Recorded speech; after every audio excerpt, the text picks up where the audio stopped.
Lockdown के बाद एक ऐसी घटना या एक ऐसा प्रसंग आपके साथ शेयर करने वाले हैं जिसके बारे में दूर दूर तक भी हम में से कई लोग सोच नहीं पाएंगे।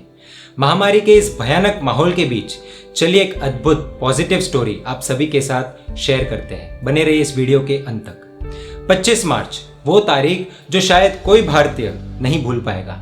लॉकडाउन की शुरुआत जो थी, इस लॉकडाउन का कई लोगों ने सदुपयोग भी किया, नई नई हॉबीज डेवलप की, कुछ लोगों ने खाना बनाना सीखा, कुछ लोगों ने पढ़ाई की आदि। इसी बीच एक ऐसे व्यक्ति है जिन्होंने अपने लॉकडाउन को बहुत सफल बनाया।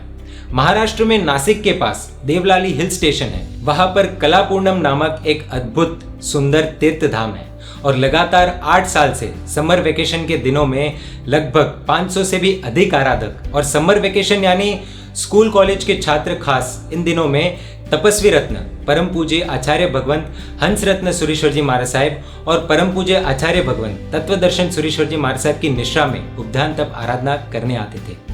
8 साल से ये हो रहा था और 9वां साल यानी इस साल भी बहुत धूमधाम से ये इसी प्रकार होने वाला था, क्योंकि हर साल चल रहा था तो अखंडता बनी रहनी चाहिए।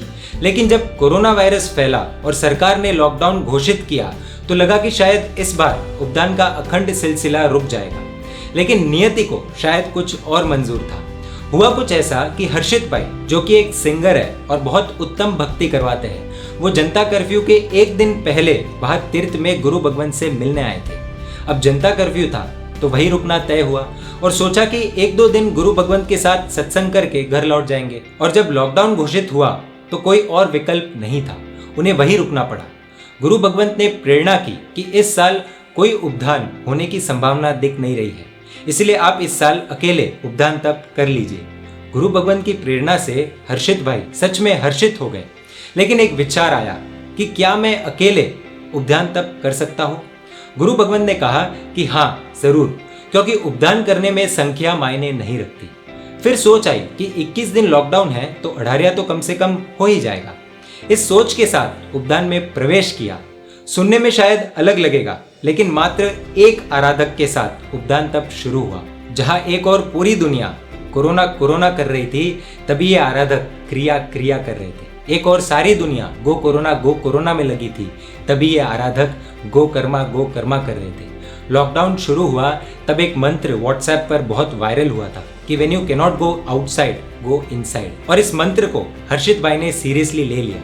गुरु भगवंतों के साथ रह रहे मुमुक्षुओं ने, तीर्थ में रह रहे स्टाफ ने बहुत ही अच्छे से इनका ध्यान रखा। ऐसी घटना बहुत कम सुनने में मिलती है।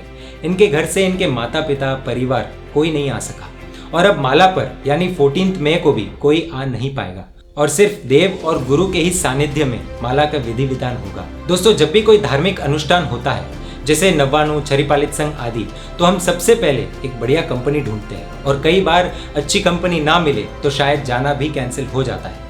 दोस्तों, एक और नजरिए से देखें तो समस्त भारत में अनेक स्थानों में उपदान तप होने वाला था, लेकिन महामारी की वजह से नहीं हो पाया। और इनके अलावा यदि एक भी उपदान तप नहीं हुआ है तो एक आराधक ने ही सही उपदान तप के इस यज्ञ को इस साल भी अखंड रखा।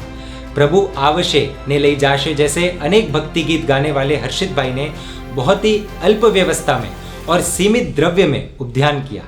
परमात्मा की भक्ति करवाते करवाते जब खुद के अंदर भी धर्म के प्रति अपार श्रद्धा जागती है, तभी ऐसी आराधना हो सकती है। धन्य है ऐसे आराधक, धन्य है ऐसे गुरु भगवंत, और धन्य है हमारा जिन शासन। दोस्तों, जैन मीडिया पर ऐसे वीडियोस आते रहेंगे। देखने के लिए आप हमारा YouTube चैनल सब्सक्राइब कर बेल आइकन प्रेस कर सकते हैं। जय महावीर, जय जिन शासन।